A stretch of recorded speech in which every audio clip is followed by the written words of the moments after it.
Cook with Kailash આજે આપણે રાજમાનું શાક બનાવીશું. તેના માટે મેં એક પેન લીધું છે. પેનમાં મેં 3 ચમચી તેલ નાખ્યું છે. તે ગરમ થાય એટલે આપણે અંદર મસાલા નાખવાનો છે. આપણે એક લવિંગનો 2 લવિંગ લીધા છે અને એક તજનો ટુકડો લીધો છે. 4 લવિંગના ટુકડા લીધા છે અને આપણે અંદર નાખીશું. એક તજનું પત્તું લીધું છે તે નાખીશું.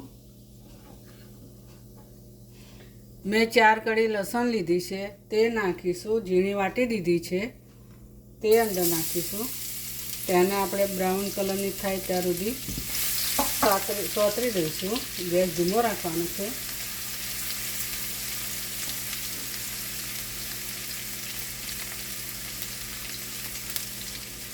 તે બ્રાઉન કલરની થાય પછી આપણે અંદર ડુંગળી નાખીશું. ચપટી હિંગ નાખીશું થોડી.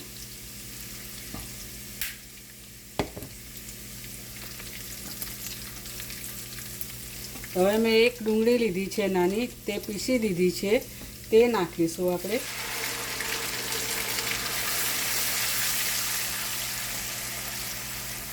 તેને બરાબર આપણે બ્રાઉન કલરની થવા દેવાની છે.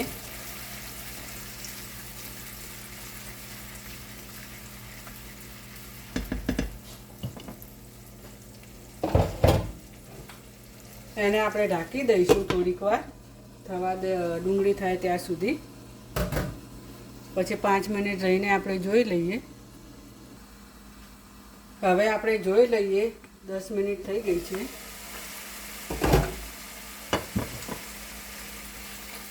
જો બ્રાઉન કલરની થઈ નથી આપણી. વચ્ચે મેં એક વખત હલાવ્યું હતું.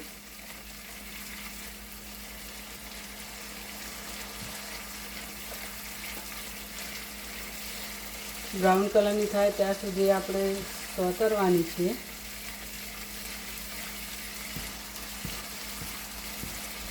એને થવા દઈશું હજુ આપણે. તેમાં આદુ મરચાંની પેસ્ટ છે તે નાખીશું.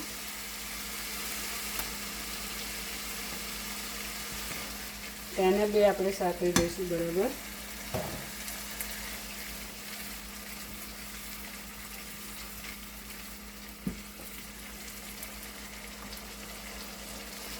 રાજમાનું શાક બહુ ફાઇન લાગે રાઈસ સાથે.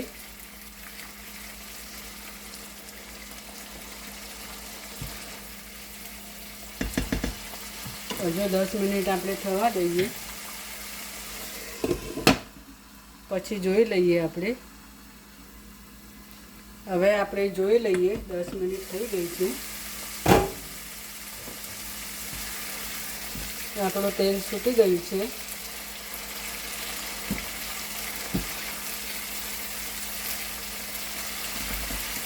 તેમાં મેં 2 ટામેટાં લીધા છે તે પીસીને લીધા છે તે નાખી દઈશું.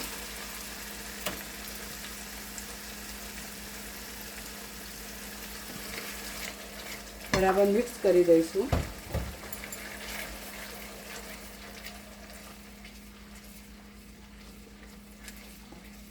તેલ છૂટે ત્યાં સુધી આપણે થવા દેવાનું છે.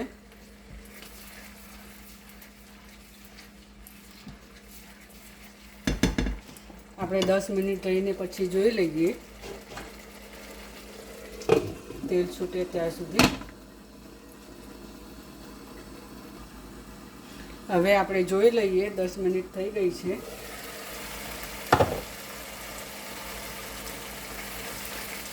આપણી ગ્રેવી થવા આવી છે.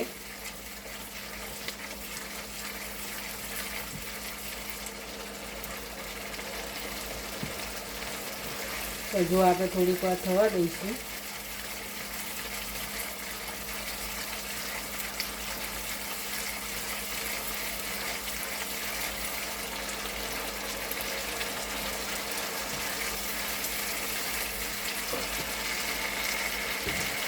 તેની અંદર આપણે હવે મસાલા કરી દઈશું.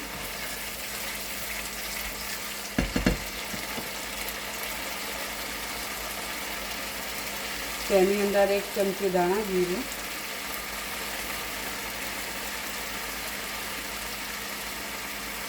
અડધી ચમચી હળદર, 1 ચમચી કાશ્મીરી મરચું નાખીશું, મોટી 1 ચમચી ભરી. ગરમ મસાલો નાખીશું 1 ચમચી.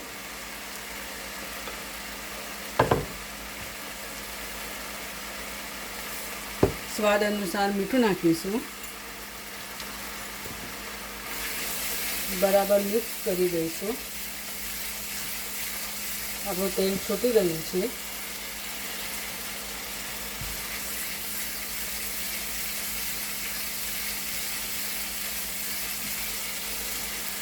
થયો છે ને બરાબર સરસ ગ્રેવી.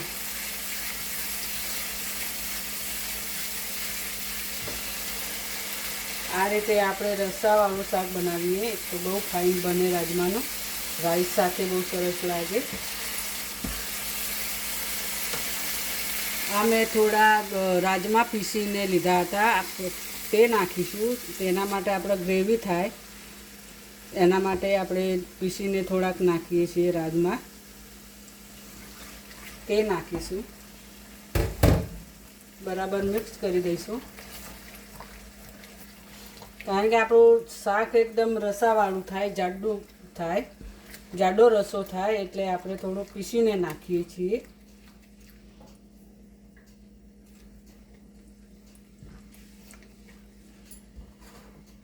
એમાં મેં બાફેલા રાજમા લીધા છે, 2 વાટકી જેવા લગભગ લીધા છે મેં. તેને મેં બાફી દીધા હતા, ઓવરનાઇટ પલાળી દીધા હતા અને પછી બાફીને મીઠું નાખીને બાફી દીધા. અને પછી હવે એનું આપણે શાક બનાવીશું. તે આપણે વટાણા નાખી રાજમા નાખી દઈશું અંદર.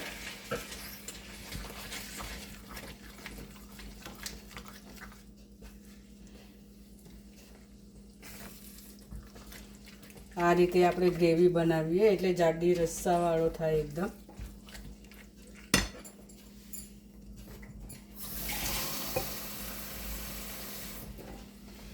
તેમાં 1 ગ્લાસ પાણી લીધું છે મેં, તે નાખી દઈશું. ગરમ પાણી લીધું છે મેં, તે નાખીશું.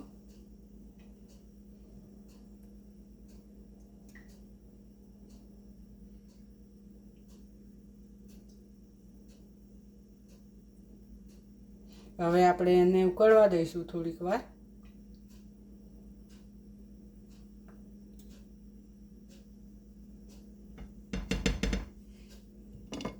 એને 10 મિનિટ રહીને આપણે જોઈ લઈએ. થોડુંક ઉકળે, રસો જાડો થાય પછી આપણે બંધ કરીશું ગેસ. ત્યાં સુધી થવા દઈશું. હવે આપણે જોઈ લઈએ, 10 મિનિટ થઈ ગઈ છે. આપણે ગેસ ધીમો કરી દઈશું.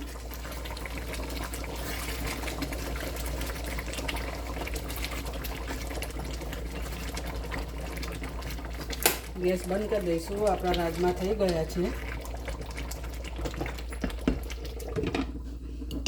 થોડીક વાર રહીને આપણે જોઈ લઈએ.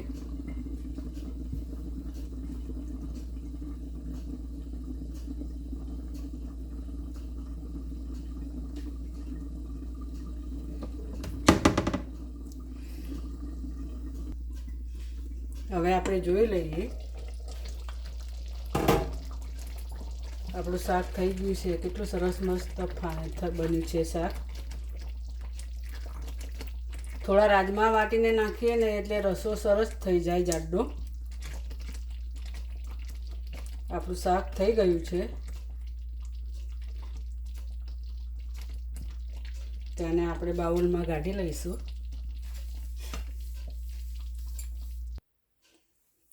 આપણા રાજમાનું રાઈસ બંને તૈયાર થઈ ગયા છે.